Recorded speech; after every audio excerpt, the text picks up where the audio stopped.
Hi guys, welcome back.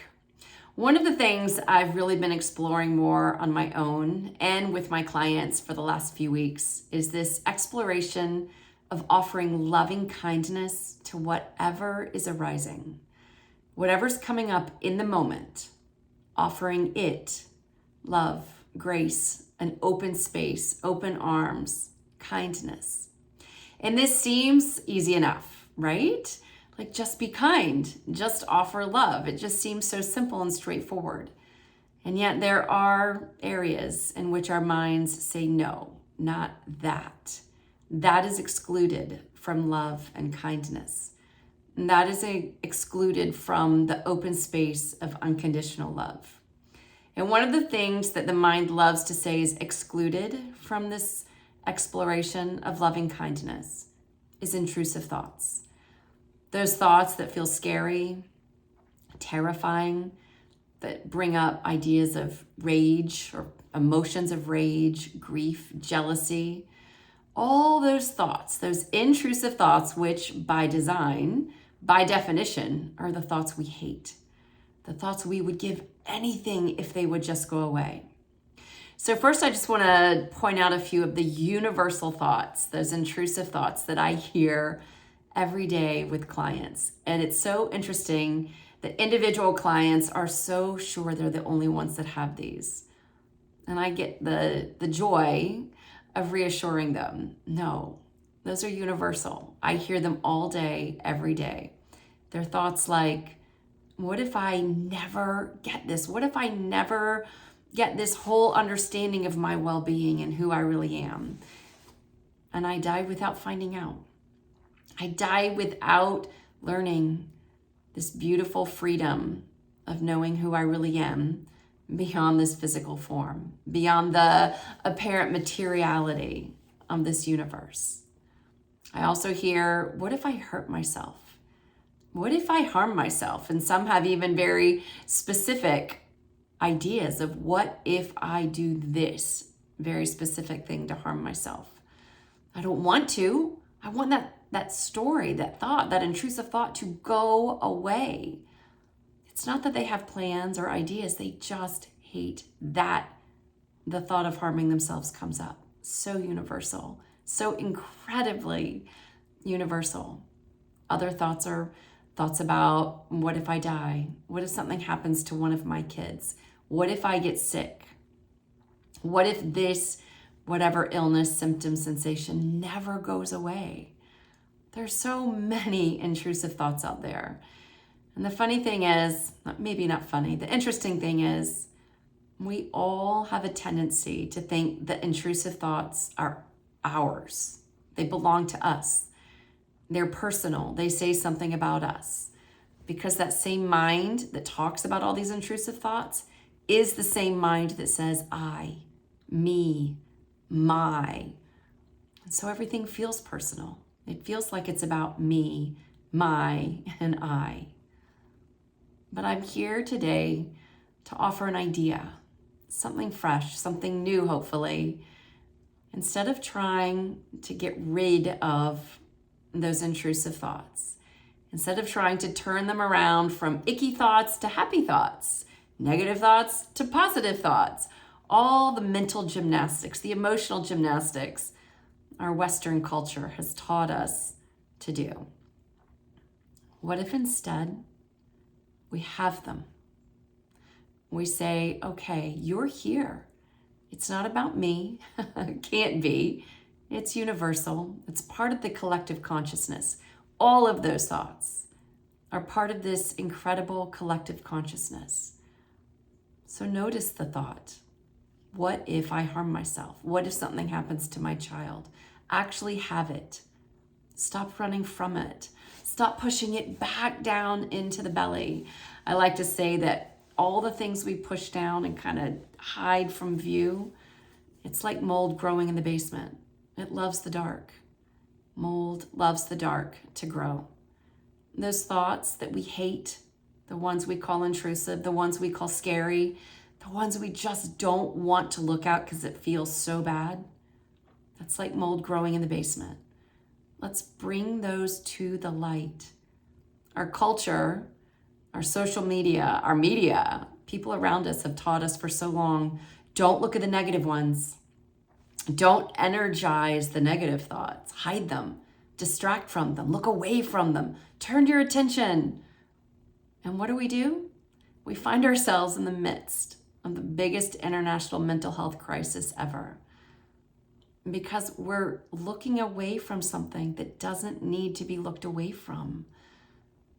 We're demonizing something that doesn't need to be demonized.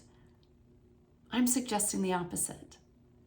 Those thoughts, the ones that feel personal, that are not, those universal collective consciousness thoughts, let's bring them up to the light. It's nice if you can start by doing it with a safe person, someone who understands this, someone who won't act all shocked when you say, yeah, I worry that something will happen to my kids. I worry, what if I harm myself?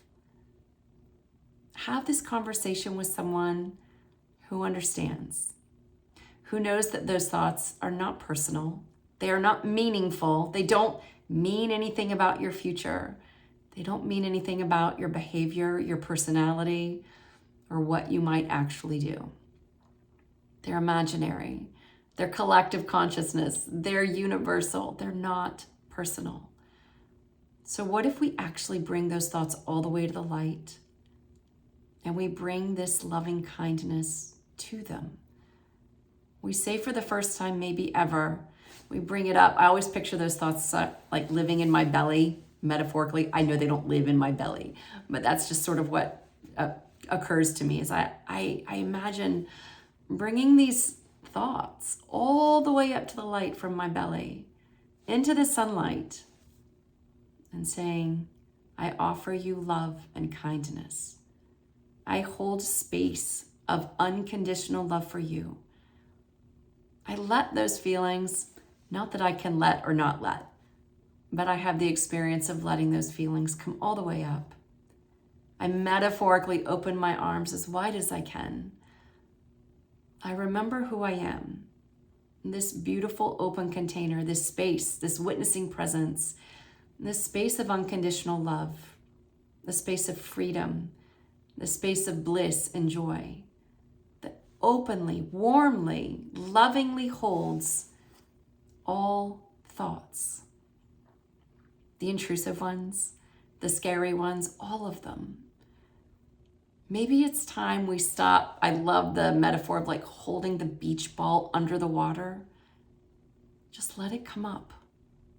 All the energy, all the resources we have put into keeping those feelings at bay, keeping those thoughts buried, shielding our vision from those thoughts. What if that is the suffering? Not the thoughts themselves. The thoughts themselves, as far as I can see, they're the energy of love in disguise. Yes, even the scary ones. At their core, they are love. They are well-being. They are all the good things we describe about who we are at our core. Joy, peace, bliss, freedom. That's what this is at the core of those thoughts as well. So have them. Have the intrusive thoughts. Have the ones that say, what if I drive off the bridge while I'm going across it? I know, right? I hear that one a lot.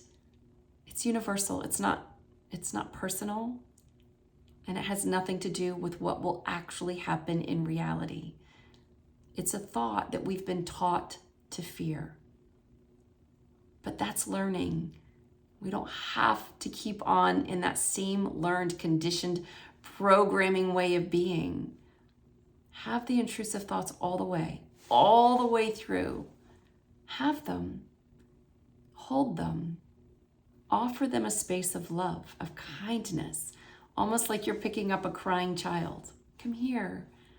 Let me hold you and offer you such incredible love and compassion and kindness. And let me know how it goes. Sometimes, and this is not a to-do, it's just what I do. And if it resonates, you might find yourself doing it not as a practice, but as something that feels really good. When I have some intrusive thoughts that are repetitive, which intrusive thoughts tend to be, I actually have a little notebook. It's right here. It's really pretty. There it is. And I will actually write down the intrusive thought exactly as it's coming up. No matter how ludicrous or ridiculous it sounds, I write it. And then I write a little note to the thought. And it goes something like the meta meditation that I used to do with my first grade students. When we used to say, may I be safe, may I be happy, may I be healthy, and may I live with ease. I turn that around and I shine that on the thought. And I tweak it a little bit. May you be free from judgment. May you be safe and free from harm. May you be surrounded by love and kindness. And may you live with ease in my consciousness for as long as you would like to be there. It is literally the opposite of pushing away icky thoughts. It's bringing them in, holding them close, showering them with love, and reintegrating them into the wholeness of who you are. Thanks, guys. Bye-bye.